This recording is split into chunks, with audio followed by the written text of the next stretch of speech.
Perfecto. Ahora estamos grabando, estamos listos. Entonces, habíamos quedado, la semana pasada mencioné un poquito sobre el algoritmo simplex dual, ¿sí?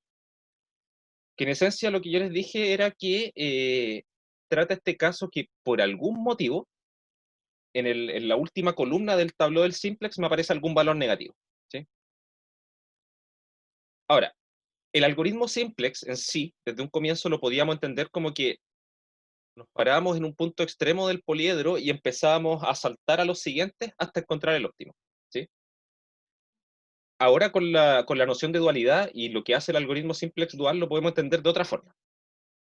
Podemos entender el algoritmo simplex como este algoritmo que está siempre mirando un punto que es primal factible, ¿sí? En el sentido que el lado derecho tiene solamente componentes mayores o iguales que cero. Es decir, define un punto extremo del poliedro, ¿sí?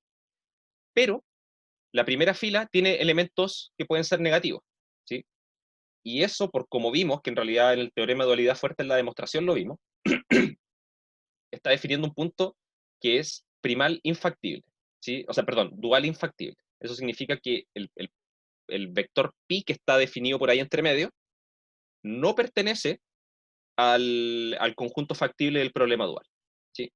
Entonces lo que hacía el algoritmo simplex era ir empujando, de cierta forma, simultáneamente ir moviendo los dos puntos, el punto que era siempre primal factible, lo va moviendo y va ajustando el que es dual infactible hasta que también lo hace factible, ¿sí? Y al terminar el procedimiento del algoritmo simplex, lo que pasa es que la columna, la columna derecha, la última columna y la primera fila, bueno, salvo el numerito que está en la esquina arriba a la derecha, todas sus componentes son mayores o iguales que cero. Y eso significa que los puntos que están definiendo esas dos cosas son respectivamente primal y dual factibles, ¿sí? Y terminan siendo la solución del problema por el teorema de dualidad fuerte. Entonces, la pregunta que surge es, bueno, ¿qué pasaría, por ejemplo, si yo estuviera en un caso en que tengo un tabló que me está definiendo un punto que es dual factible, ¿sí? Es decir, la primera fila tiene componentes mayores o iguales que cero, pero la última columna tiene algún número negativo, o sea, eso es primal infactible. ¿Existe alguna forma de poder arreglar eso? Y sí, eso es lo que hace el algoritmo simplex dual, ¿sí? Y es, en esencia, el algoritmo simplex dual, como lo definí, es una manera un poquito más práctica de hacer el simplex en el problema dual, ¿sí? Porque si yo hago el simplex en el problema dual, que en el fondo lo que tendría que hacer es tomar el tabló, interpretar eso como un problema de optimización, sacar el dual, que en el fondo corresponde a transponer la matriz, y hacer otras cosas más, pero en esencia es transponer la matriz, ¿sí? Y aplicar después el algoritmo simplex, en el fondo, sí, eso va a funcionar, pero va a tomar una cantidad ridícula de tiempo. Si en cambio el algoritmo simplex dual lo que hace es tratar ese caso de una manera un poquito más eficiente, ¿sí? Pero hace lo mismo. En el fondo, cada vez que yo tenga tengo un tablero asociado a una solución que es dual factible y primal infactible, lo que va a hacer es empujar la solución que es primal infactible a que sea primal factible, manteniendo siempre la factibilidad dual de la primera fila, ¿sí? Y nuevamente llegando a que los dos son factibles simultáneamente, y eso significa que estoy en el óptimo por el teorema de dualidad fuerte. ¿Sí? ¿Se entiende eso? Vamos a ver el ejemplo, obviamente, pero eso es en esencia el espíritu del algoritmo, ¿sí? Entonces, yo había dicho que íbamos a trabajar con un problema específico la semana pasada, sí, lo había dejado anotado, y que llegábamos al cuadro final siguiente. Sí, ese si quieren lo pueden calcular. Quizás es un buen ejercicio para ejercitar un poquito el algoritmo simplex, pero finalmente se llega al cuadro final siguiente. No, 14.400. Y acá vamos a tener 201, 010, 100, 001, 2 menos 10 y menos 110. Y acá al lado derecho tenemos un 400, un 600 y un 400. ¿Sí? Ya, aquí no hay mucho misterio. ¿Sí? Lo que hicimos fue tomar un problema de minimización que está definido mediante restricciones de desigualdad. Lo que hicimos fue plantear un cuadro simplex inicial, que en ese caso podíamos saltarnos la fase 1, ¿sí? Porque al final yo iba a agregar tantas variables de holgura como inecuaciones tenía, agregar 3 variables, y el lado derecho era positivo. Eso automáticamente me permite partir con las variables de holgura en la base y las variables originales del problema iguales a 0, y eso es un punto extremo del poliedro. Y al aplicar el algoritmo simplex, llegamos a esto, ¿sí? Es decir, la base está conformada por las variables x, x3, x2 y x4, ¿sí? En ese orden, ¿sí? Fíjense que ahí así es como están las columnas de la identidad, ¿sí? Y las variables no básicas terminan siendo las demás, ¿sí? Y esas las puedo poner en cualquier orden, ¿sí? Lo importante siempre es respetar el orden. Por una cuestión de orden que... O sea, para no enredarme justamente con el orden, lo que yo hago siempre es considerar las no básicas, las considero en el orden en que están en la tabla, ¿no? Entonces, x1, x5, x6. Lo digo así como que siempre lo hago. No es como que ocupe el algoritmo simplex a cada rato, pero se entiende la idea, ¿sí? Me refiero a que cada vez que lo tengo que hacer lo hago así, ¿sí? No es mucho lo que ocupo este algoritmo en realidad, pero es la forma que encuentro más cómoda, ¿sí?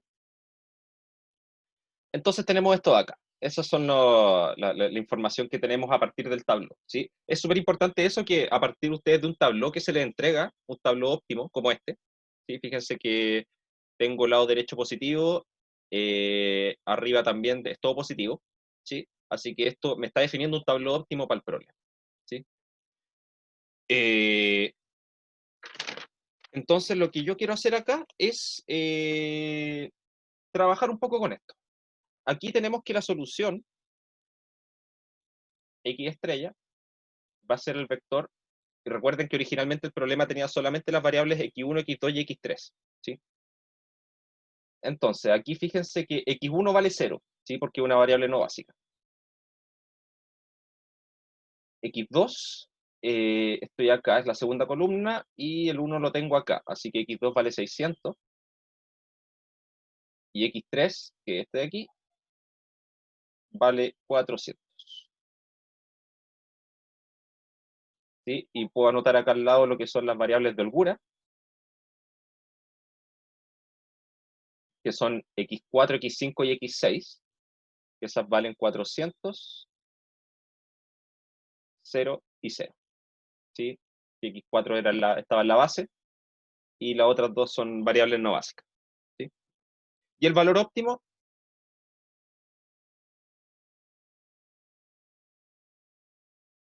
lo tenemos ahí mismo en el tablón, menos 14.400, ¿sí? Recuerden que es menos lo que está allá arriba, ¿sí?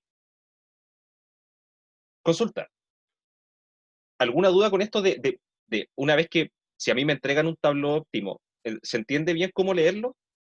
Porque típicamente los problemas de análisis optimal hay muchos problemas que son de este estilo. No es como que ustedes tomen un problema, lo resuelvan y después hagan análisis optimal sobre ese, sino que muchas veces se le entrega un tablón óptimo de algún problema y ahí tienen que empezar ustedes a analizarlo, ¿sí? Así que es importante, a partir de ahí, saber leer la información que está en el tablón.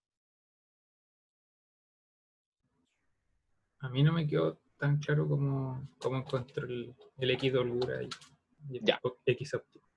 ya, ok. Entonces, a ver, nosotros sabíamos que el problema original tenía 3 variables, eran x1, x2 y x3, o sea, están asociadas a estas 3 primeras columnas, ¿sí?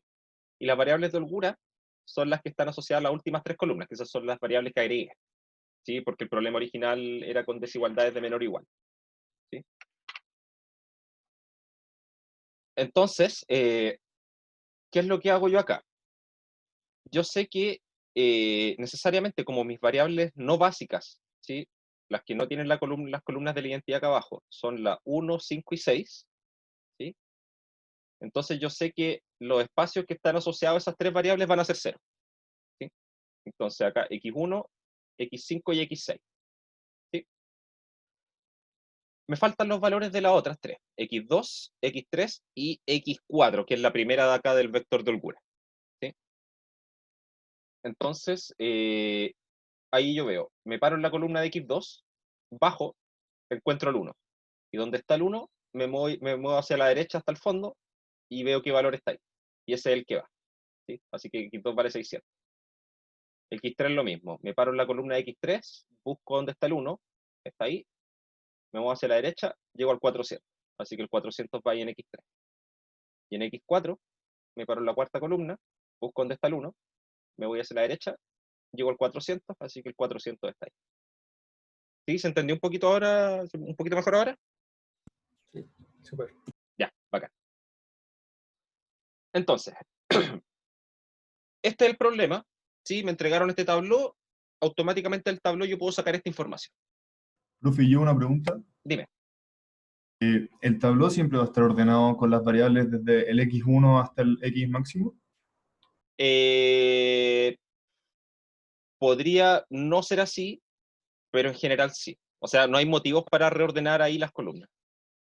¿Sí? Claro, porque yo viendo esto, rápidamente podría sacar la conclusión que hizo usted para encontrar el x óptimo y el x de holgura, pero si es que las columnas están desordenadas entre sí, yo no Sí, tendría cómo saber cuál corresponde al x1 y cuál y así, ¿me sí, entiende? sí, toda la Eso razón, toda sería la como lo razón. que me podría complicar. Sí, hay otras veces, mira, hay otras veces que los tableaux te lo escriben de esta forma. Le agregan otra fila acá arriba y le ponen así: x1, x2, x3, x4, x5, x6. En caso de que pueda haber confusión, ¿sí? Pero si no se Ya, te pero en indica, general van a estar en orden asumes que las ascendente. variables están ordenadas desde la primera hasta la última, ¿sí? Porque no hay Ya, motivo para intercambiarlas, claro, es más fácil así. ¿sí? Gracias. De nada. Voy a borrar eso de ahí porque si hubiese tenido más espacio arriba lo hubiera dejado escrito, pero se ve feo. Ya.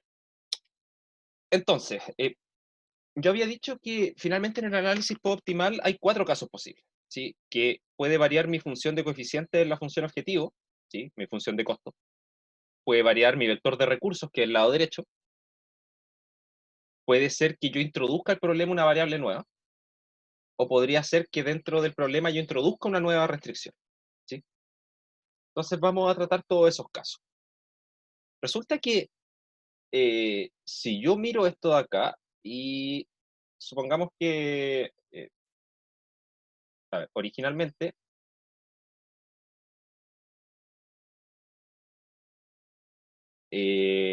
C traspuesto era el siguiente vector, ¿sí? Voy a anotar el problema del cual sale esto, ¿sí? Que lo había anotado en la clase anterior. El vector -20, -16, -12, ¿sí? Y de hecho, esto yo lo puedo extender un poco, ¿sí? Porque cuando agrego las variables de holgura y yo tengo mi función objetivo que era c traspuesto por x, ahora yo necesito que esa función ahora ya no sea de 3 variables como era originalmente, necesito que sea de 6, ¿sí? Pero como no voy a cambiar la función objetivo, significa que las otras 3 variables están multiplicadas por 0, ¿sí?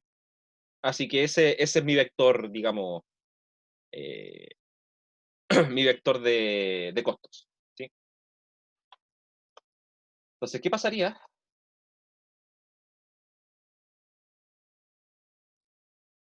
si, por ejemplo, ahora C1 es igual a -20 más algún valor θ?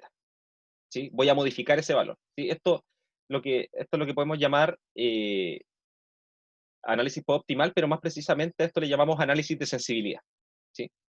O sea, qué tan sensible es la solución que encontré a este cambio que estoy haciendo, ¿sí? Entonces, ¿qué pasaría con eso? Si yo miro mi tableau final, en general, vamos a tener lo siguiente. En general, el tableau final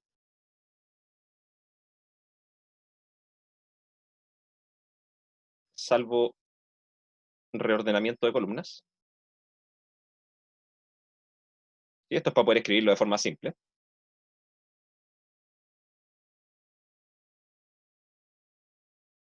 Se ve como sigue. Tenemos una parte donde hay puros ceros. Acá hay costos reducidos. Aquí hay una matriz identidad. Aquí está la matriz B a la menos 1 por N. Aquí hay algo que es de la forma pi traspuesto por B. Y acá B a la menos 1 por B. ¿Sí? En general, el tabló final se ve así, siempre. ¿Sí?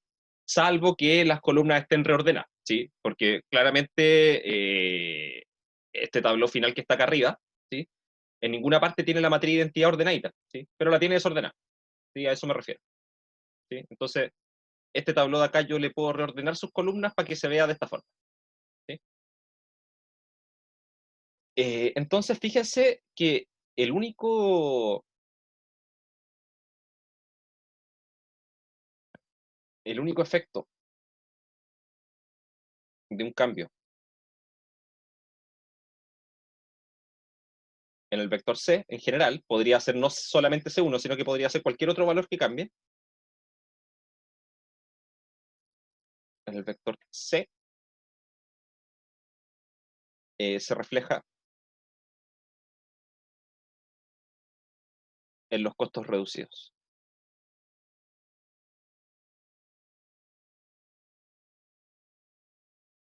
¿Sí? Donde en este caso, perdón, espera, así.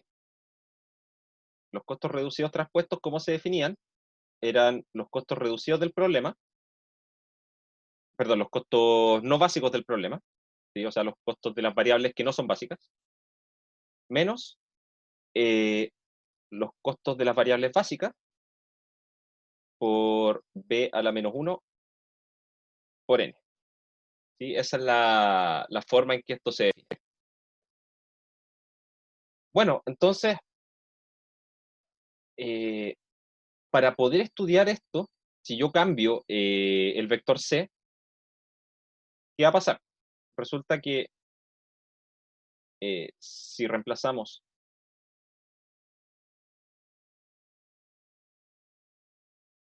C1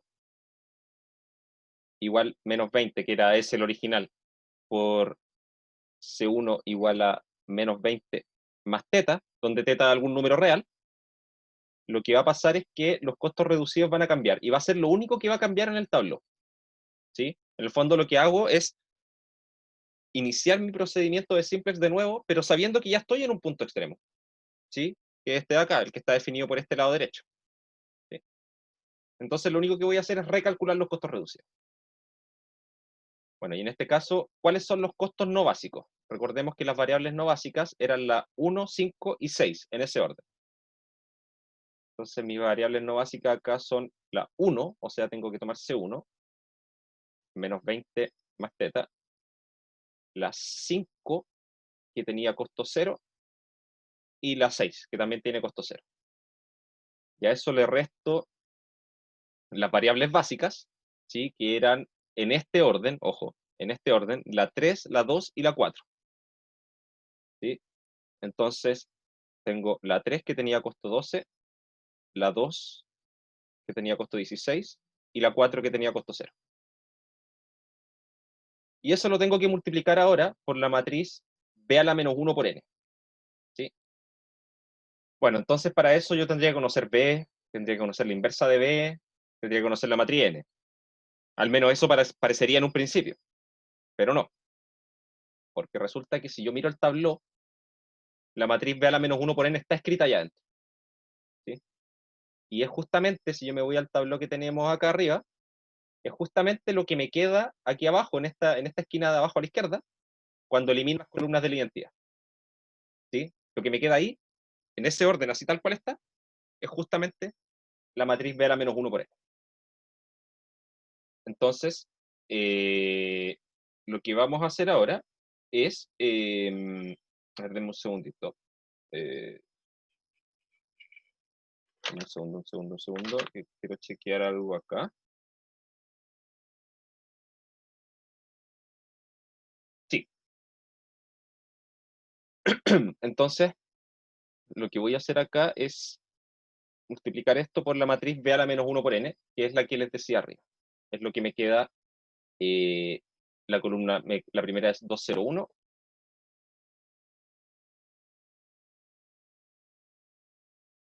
Después tenemos 2 menos 1, 0. Y por último, menos 1, 1, 0. ¿Sí? Esa información siempre la voy a poder rescatar del tablero. Y bueno, al hacer esto, ¿qué nos va a quedar? Nos va a quedar acá menos 20 más teta, 0, 0. Y aquí esta multiplicación, a ver, ¿qué nos va a dar? Nos va a dar menos 24.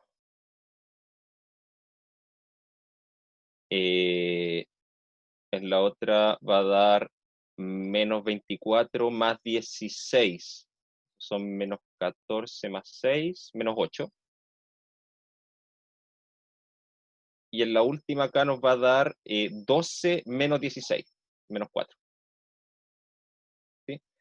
Y finalmente estos costos básicos, estos costos no básicos reducidos, nos van a quedar acá como 4 más teta, menos 8, menos 4, perdón, 8 y 4.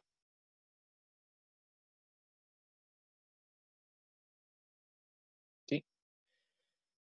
Esta nueva información lo que tengo que hacer es volver a ponerla en el tablero. ¿Sí? Entonces, mi nuevo tablero va a seguir teniendo acá lo mismo que tenía antes, y eso no va a cambiar. Acá sigue teniendo lo mismo, eso tampoco cambia. ¿Sí? Y lo único que va a cambiar van a ser acá arriba los costos reducidos. ¿Sí? Entonces, sabíamos nosotros que nuestras variables básicas eran las variables 2, 3 y 4. ¿Sí? Bueno, 3, 2, 4 en ese orden. ¿Sí? Y eso significa que en esas tres partes de arriba los costos siguen siendo 0, ¿sí? Porque eso no lo he modificado. Y mis variables no básicas, en este orden, eran la 1, 5 y 6. ¿Sí? Entonces, esto está asociado a la columna 1, esto a la columna 5 y esto a la columna 6. Entonces acá queda 4 más teta, 8, 4. Y acá queda menos pi traspuesto por b. ¿Sí? Y es pi traspuesto es igual a los costos básicos traspuestos por b a la menos 1. ¿Sí? Entonces, si yo tomo esto de acá, tengo que pi traspuesto es igual a los costos básicos traspuestos por b a la menos 1 por b. Y eso es los costos básicos traspuestos por b. ¿Sí? Entonces todo eso perdón, por el lado derecho. ¿Sí? Eso es lo que quiero decir, por lo que estaba acá en el lado derecho. Eso es b a la menos 1 por b. ¿Sí? Entonces, como lo que yo modifiqué en este caso, ¿sí? Ojo, lo que yo modifiqué en este caso fue el costo 1, ¿sí? Y ese costo era no básico, entonces este valor no va a cambiar, ¿sí? Porque el número que cambié no está involucrado en esta expresión. Así que esto de acá arriba sigue siendo menos 14.400. ¿Sí? En general podría cambiar, ¿sí? Depende de si cambia una variable básica o una variable no básica. Perfecto, entonces, ¿qué pasa? Si 4 más teta, es mayor o igual a 0, es decir, si teta es mayor o igual a menos 4, entonces el cuadro sigue siendo óptimo.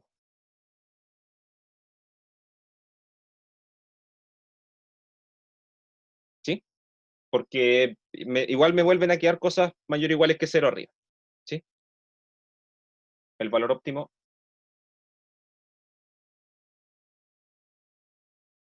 se mantiene.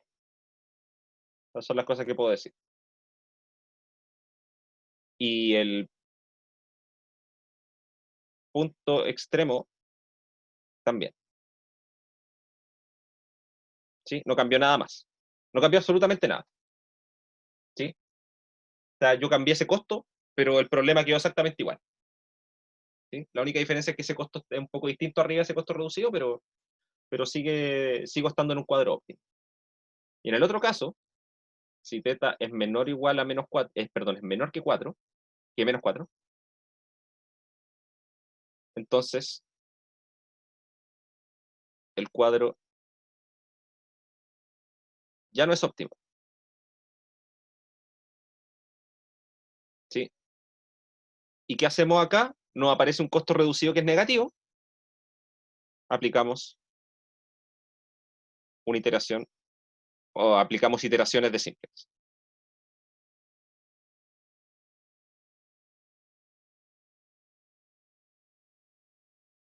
¿Sí?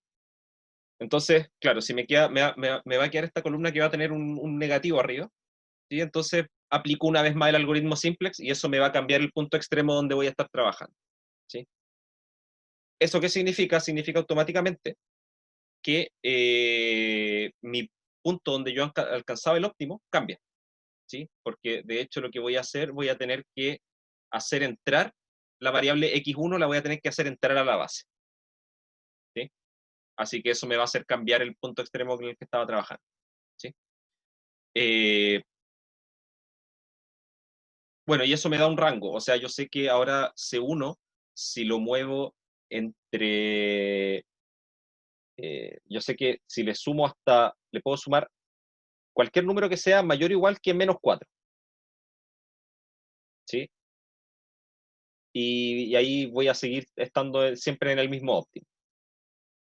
Entonces, vamos a tener que C1 tiene que ser mayor o igual a menos 24. Siempre que este costo de acá arriba, el costo 1, sea mayor o igual a 24, voy a tener el mismo óptimo. ¿Sí? Ahora, esto yo lo podría hacer simultáneamente modificando todos los costos. ¿Sí? Es una cuestión bien engorrosa, aparecerían muchas variables entre medio, pero voy a poder hacerlo igual. ¿Sí? ¿Podría pasar que el problema se vuelva infactible? O sea, no acotado, perdón. Sí, sí podría pasar. ¿Sí? Porque resulta que ahora lo que pasa es que si originalmente, por ejemplo, la primera columna de este tablero que era óptimo, si acá abajo hubiese tenido solamente números negativos, ¿sí? Y al hacer el cambio del costo, esta cosa de acá arriba se me vuelve negativa, eso va a llevarnos directamente a que el problema se vuelve no acotado, ¿sí? No va a tener solución. ¿Sí? Porque era una de las condiciones que no entre, o sea, era una de las condiciones de no acotamiento que nos daba el algoritmo simple. ¿Sí? Entonces, aquí lo importante era darse cuenta que si yo modifico la función de costo, ¿sí? Que la puedo modificar en todas sus variables, las puedo modificar. ¿Sí? Lo único que cambia dentro del tablero va a ser la primera fila completa, ¿sí? Es todo lo que podría cambiar, ¿sí? Cambian los costos reducidos, y ahí los tengo que recalcular, fijándome en qué es la matriz B a la menos 1 por n, ¿sí? Que está siempre metida dentro del tablero óptimo que me entrega, ¿sí? Y el valor que está acá, el menos pi traspuesto por B, ¿sí? Que lo puedo ver siempre como los costos básicos traspuestos por multiplicado justo por lo que está ahí abajo. ¿Sí? Entonces, eso también me permite calcularlo de forma relativamente sencilla sin tener que hacer, sin necesidad de conocer lo que es la matriz B y la matriz B a la menos 1. ¿Sí? Pero eso, es solamente la primera fila la que podría cambiar, así que eventualmente el óptimo podría cambiar. ¿Sí? Y eso va a depender de si desde la barrita hacia la izquierda me aparecen números negativos. ¿Sí? Pero el cuadro siempre va a continuar siendo primal factible, ¿sí? En el sentido que lo que va a estar aquí a la derecha va a ser siempre mayor o igual a 0. ¿Sí? ¿Quedó claro esto? Sí, ¿Sí?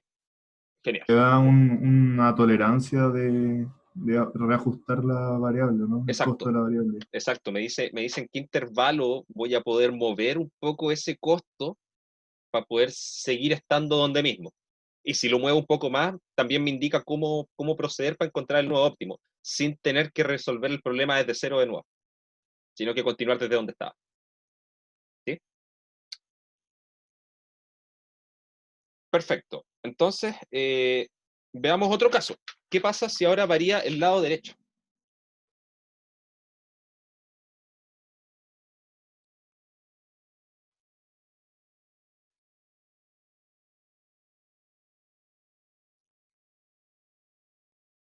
Entonces, ¿qué va a pasar ahora si cambiamos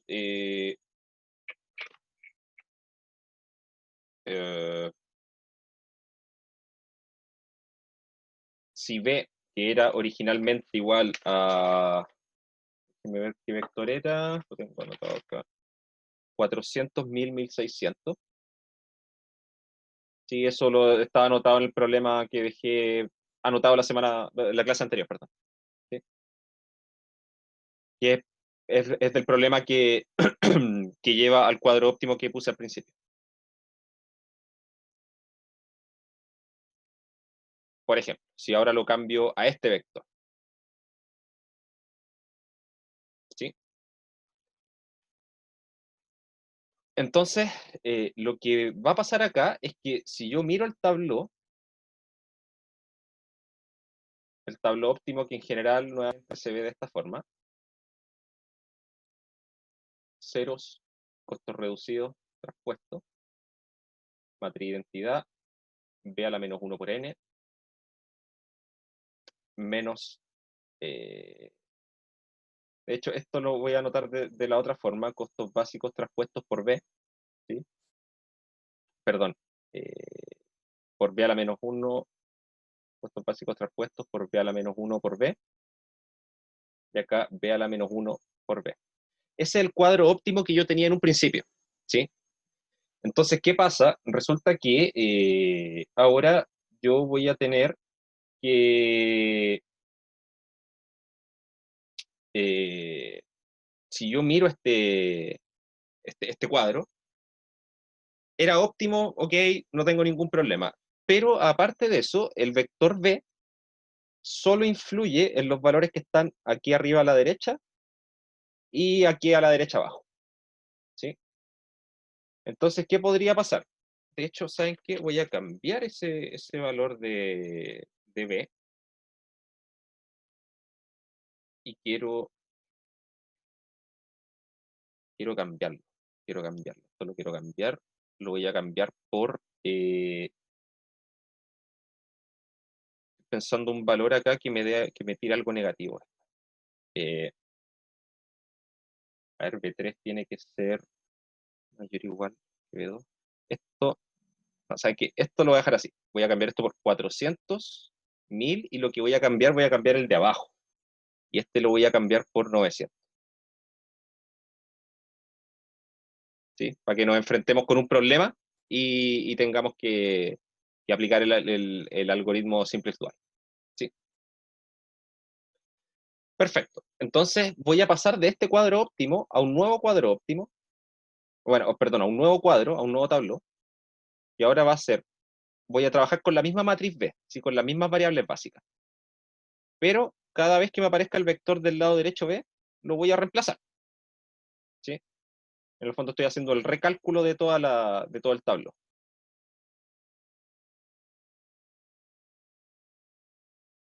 Ahora, ¿qué va a pasar? En nuestro caso,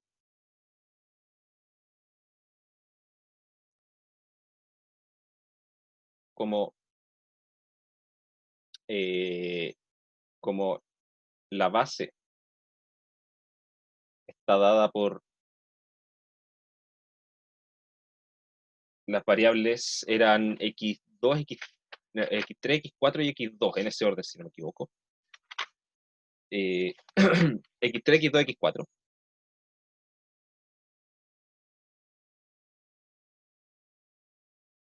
Entonces, lo que voy a hacer es irme a la matriz A del problema original, ¿sí? Que ya se lo había dejado anotado en la clase anterior. Y vamos a tener que B está conformada por las columnas, perdón, quería anotar acá, x3, x2, x4. ¿Sí? Quiero fijarme en el orden, tengo que respetar ese orden. ¿Sí? Entonces tengo que tomar la matriz B que está conformada por las columnas 3, 2 y 4 de la matriz del problema. ¿Sí? Entonces, la matriz es la columna 3, que era 0, 1, 1. La 2, que es 1, 1, 2. Perdón, 0, 1, 2. Y la columna 4, que esa era la primera de las variables de holgura, así que está asociada con esa columna. Sí, déjenme chequear que lo escribí bien. Sí. Bueno, resulta que aquí no sé, hay muchas formas, algoritmo de Gauss o algo así. Se saca que B a la menos 1 termina siendo la matriz 0, 0, 1, 2, menos 1, 0, menos 1, 1, 0. ¿Sí? Entonces ahora ocupando eso, fíjense que los costos reducidos no cambian. Las cosas que están acá abajo tampoco cambian, la matriz de identidad y el B a la menos 1 por n, eso queda igual. Lo único que tengo que recalcular son estas cosas que están acá arriba. ¿Sí? Entonces, ¿qué otra cosa necesito conocer? Bueno, B a la menos 1 por B. Entonces, B a la menos 1 por B tilde va a ser 0, 0, 1, 2, menos 1, 0, menos 1, 1, 0. Y el vector B que puse ahora era, le había puesto 400, 1000 y 900. ¿Sí? ¿Esto qué nos va a dar? Bueno, nos va a quedar 2000 menos 900, nos da un 1100 acá. Después nos queda un menos 1000 más 900, nos queda un menos 100. Y abajo al final nos queda un 400. ¿Sí? Y por otra parte, los costos básicos, respuestos por B a la menos 1 por B tilde, que esto es lo otro que tenía que calcular, esto termina siendo variables básicas. Habíamos dicho que eran la 3, 2 y 4. ¿Sí? Los costos que estaban asociados eran menos, en ese orden, eran menos 12, 16, menos 16 y 0.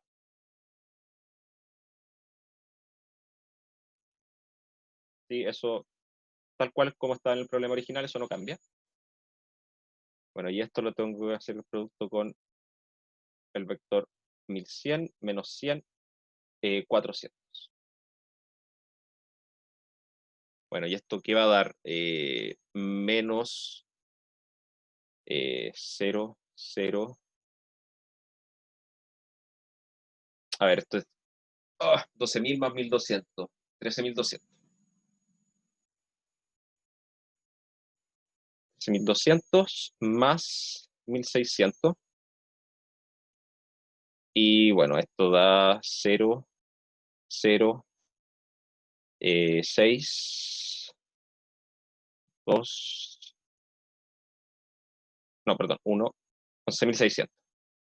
Creo. Sí, menos 11.600. Ok, entonces ahora pasamos al siguiente tabló. Yo dije, todo queda igual al tabló óptimo original, excepto el lado derecho, todo lo que está en la última columna. Entonces voy a copiar esto.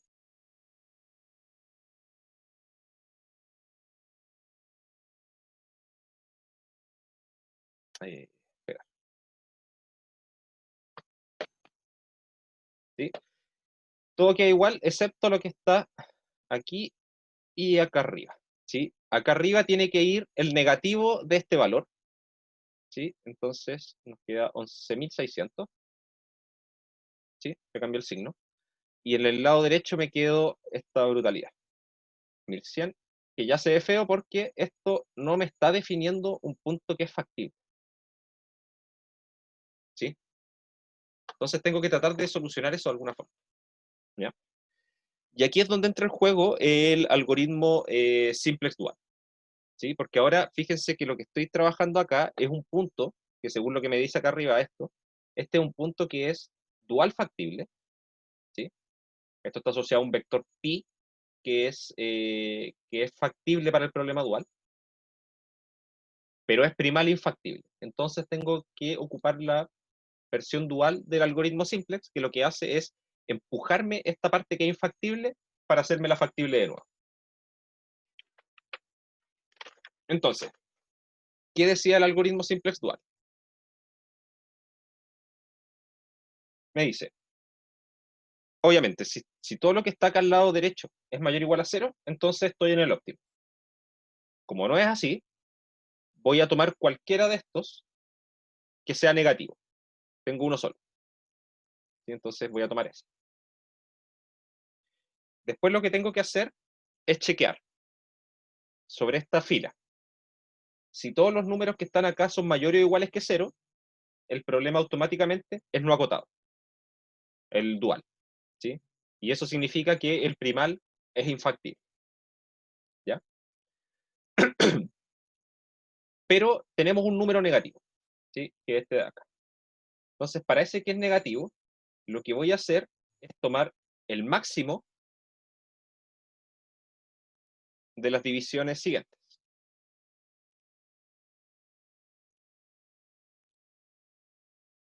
Voy a marcar esto. Este va a ser la columna donde encontré el número negativo. ¿Sí? Entonces, para la columna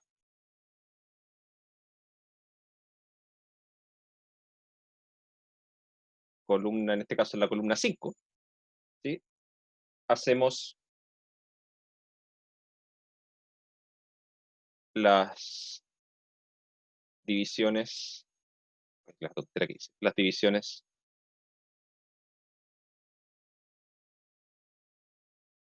divisiones, en este caso 8,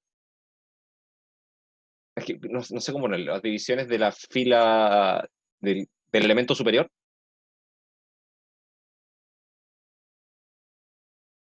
Que no lo quiero escribir en fórmula, quiero escribirlo en palabras. Del elemento superior con los elementos negativos de la columna.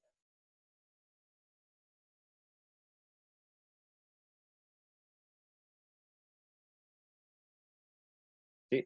O sea, en el fondo, para cada uno de estos de acá que sean negativos, lo que hago es dividir 8 por ese número. ¿Sí? Y eso lo hago para todos los que sean negativos acá. En este caso tenemos uno solo. ¿Sí? Pero si son varios, me quedo con el máximo de eso. ¿Sí? Y con esa posición donde obtengo el máximo, ese va a ser mi pivote. ¿Sí? Entonces, en este caso,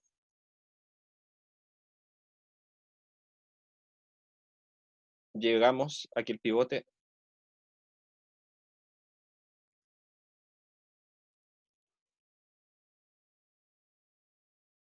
debe ser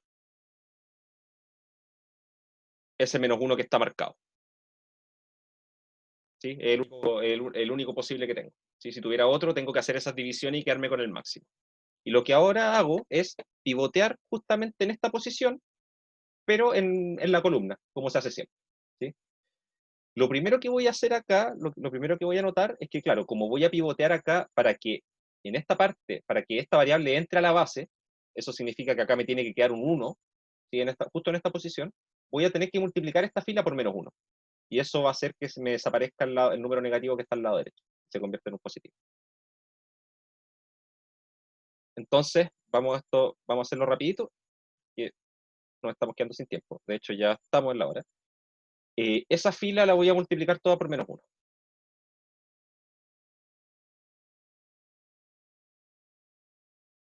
¿Sí? Y voy a pivotear.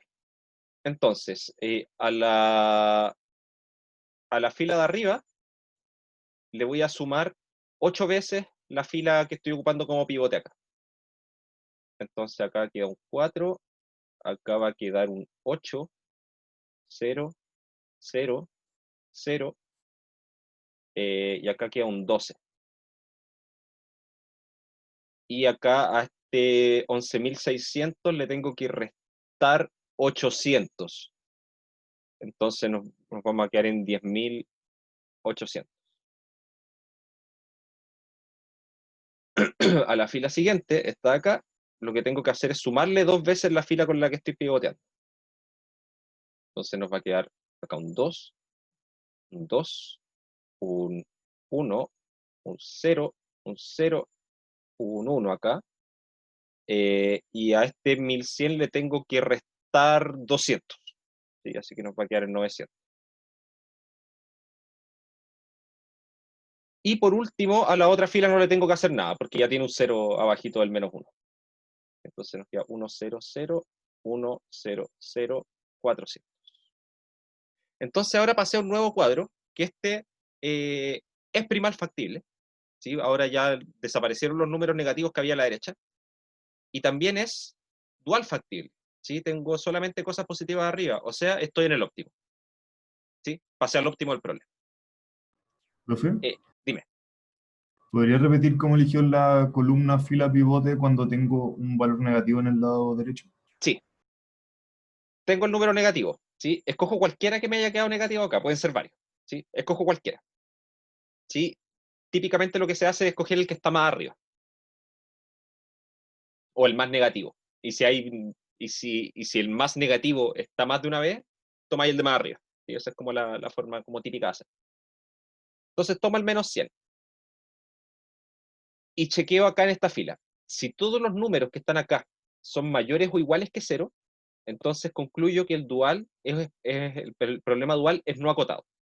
¿Sí? Y eso significa que el primal es infactible. Si es que no, si es que hay algún número negativo, entonces para cada negativo que haya, ¿sí? Perdón. Sí, perdón, lo expliqué súper mal delante, me acabo de dar cuenta. Perdón. Acá hacemos las divisiones del elemento superior con los elementos negativos de la fila. Eso. Claro, porque ya había leído eso, que hay que Sí, ir haciendo el cociente entre el costo claro, y el número entre el negativo que costo y el existe en número la negativo que fila. está en esa fila. Sí, eso. Sí, lo había escrito pésimo. ¿Sí? Entonces, claro, bueno, llegamos a lo mismo, de todas formas, porque acá no hay ningún otro negativo, ¿sí? Pero para cada negativo que hay acá, lo que tengo que hacer es dividir lo que está acá arriba con eso de abajo, con el negativo, ¿sí? Que sería el costo con el negativo de la fila donde está el negativo del lado derecho. Exactamente, eso, Ya, perfecto. ¿sí? Y me quedo con el máximo de esos de ahí, ¿sí? Y el que me determine el máximo, ese va a ser mi pivote, Ya, ahí está claro. ¿sí? Gracias. Sí, era ese detalle. Aquí dije columna y era fila, pero era ese pequeño detalle, ¿no? Sí, gracias por la corrección, si no me hubiera dado cuenta. Y de hecho no se hubiera notado en el ejemplo porque no hay más. ¿Sí? Pero eso, ¿sí? Entonces ahí escojo el pivote y sale esto, ¿sí? Y ahora llegué a un cuadro factible.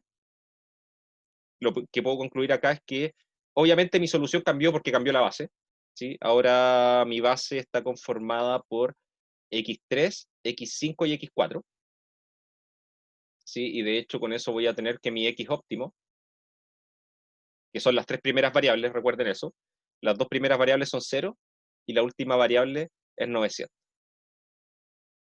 Y las de holgura ahora van a tomar los valores 0 está de acá abajo y las otras dos toman los valores 400 y 100.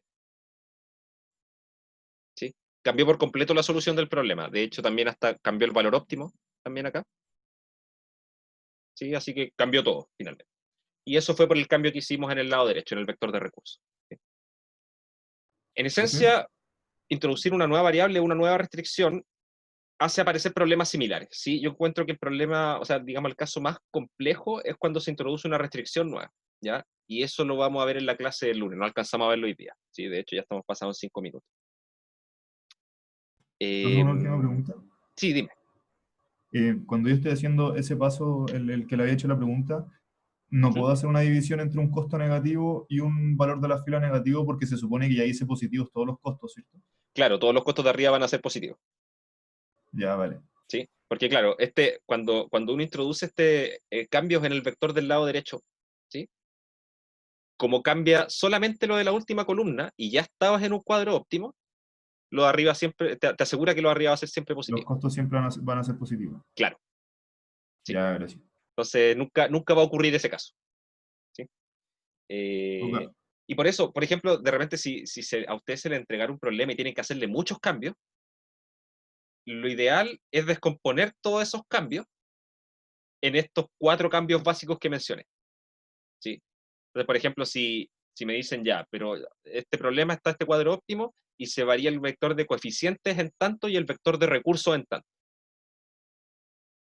Si hacen todos los reemplazos al mismo tiempo, les puede quedar un cuadro que tiene negativos arriba y en la última columna. Y ahí no sabemos qué hacer, ¿sí? Entonces, lo que se puede hacer en ese caso es primero introducir los cambios, por ejemplo, en los costos. Ajusto el tablero de nuevo. Y una vez que ya lo ajusté ahí, ahora hago el cambio en el vector de recursos. Y después chequeo, ¿sí? Porque ahí voy a poder asegurar que voy a poder ocupar los algoritmos simplex y simplex dual sin ningún problema. ¿Ok? Eso. De todas formas, eso lo voy a explicar un poco más en detalle cuando terminemos de ver los otros 2 casos, ¿sí? Y dudo que dé un ejemplo de eso, porque en realidad sería como tomar un problema y aplicarle modificaciones sucesivamente, ¿sí? Entonces, como que en realidad lo importante es que cada una de estas hacerlas una por una y no mezclarlas, porque si no se pueden generar problemas. ¿Ok? ¿Alguna otra consulta sobre esto? En ese último caso que mencionó, el orden de las modificaciones no altera No, el resultado final, ¿así? no lo altera, no lo altera. Da exactamente lo mismo en qué orden haga las modificaciones, porque al final el problema final que vas a estar analizando va a ser el mismo, Ya, perfecto. ¿sí? Gracias. Entonces, la solución, el algoritmo simplex me va a tener que dar la solución igual. Entonces, da lo mismo en qué orden haga las modificaciones. Perfecto. Entonces, si no hay más dudas, lo dejamos hasta acá y ya nos comunicamos el día lunes, que vamos a terminar de ver esta parte de análisis optimal con los últimos 2 casos, que sería la introducción de variables nuevas o de restricciones nuevas, ¿sí?